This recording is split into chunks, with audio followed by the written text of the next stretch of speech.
of being completely terrified of my favorite animal, foxes. The first time I ever saw a red fox, I had just arrived at home from preschool. While my mom uncuffed my brother from his car seat, I stepped around the car on my way to the house.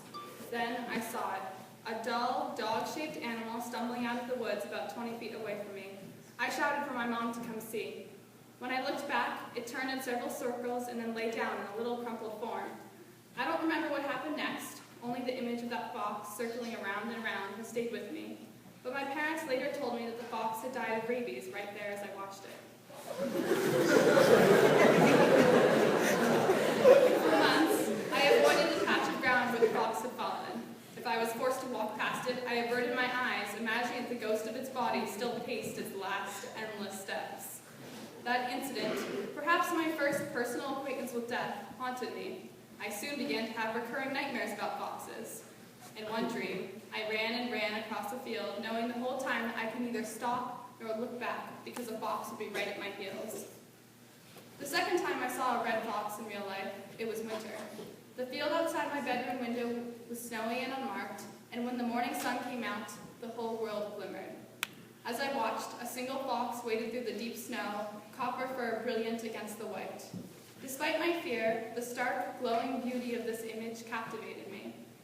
That fox against the bright snow is still one of the most beautiful things I've ever seen. The memory is beautiful in the way that abstract art is beautiful. Not because it produces a purely aesthetic pleasure, but because it elicits the extremes of emotion. As I looked out my window, I felt the presence of the foxes from my dreams. I felt the fear of death. But I also felt an overpowering sense of awe at the silent splendor of the world in that moment. I wasn't happy, nor was I sad. Instead, I was experiencing the overlap of opposites, the coexistence of extremes, the realization of a paradox. This transcendent, tragic joy is what I feel when I listen to my favorite music, or see my favorite paintings, or sink deep into an art project. An almost physical pain crossed with intellectual peace, and the understanding that something is right. At the time, I couldn't have worded it in quite that way. Instead, I did what any normal 5-year-old would do, and I decided that I would get over my fear. I would teach myself to like foxes. My mom bought me a little plastic figurine of a red fox, which I proceeded to carry with me wherever I could. I taught myself to lucid dream, to control the events in my red fox nightmares, so that instead of being chased, I could pause, rewind, and fast forward the events of my dreams. Eventually, I really did begin to lose my fear. I had one other overwhelming, irrational fear as a young child: black holes. I no longer remember where or when I first learned of black holes, but I was certainly too young to understand the specifics of what Wikipedia terms as a region of space-time from which gravity prevents anything, including light, from escaping.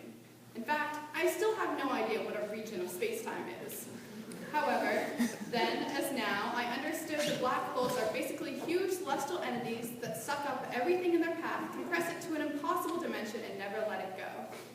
I used to lie awake, looking out into space, imagining that the Earth would soon be swallowed by a black hole, and that would be the end. We would all either die, turn into minuscule people, or both. I once cried through a whole planetarium show at the Boston Science Museum for this reason. But somehow, despite my fear, I couldn't stop thinking about black holes.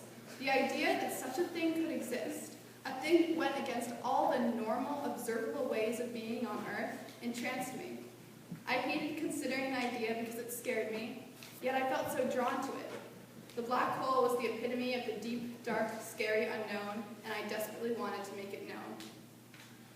Perhaps this is where love of learning arises. A love of learning is a willingness and a desire to face down the unknown. It is a blind leap into a primordial sea of information and attempt to combat the entropy of all things unlearned.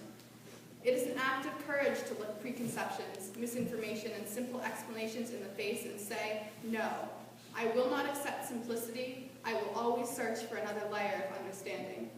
And I love to learn. I love the moment of epiphany. I love to make connections. I love the process of grappling with ideas. I love understanding and abstraction and discussion and knowing and thinking. This is what makes me happy. I have one more part to add to the fox story. A few days before school started this past September, I woke up at 6 o'clock to go for a run. As I rounded Neshodic Hill, a scrap of orange fur flashed in the corner of my eye. A fox. I stopped running, but it had already seen me, and after taking a last glance through the ferns, it leapt away into a forest. As the rising sun peeled away layers of fog, I continued on my run. Perhaps this was an omen of the year to come, a sign of somehow having traveled full circle, but I'm inclined to think that this was just another transcendent, awe-filled, coincidental, paradoxical moment. Sometimes the world is beautiful.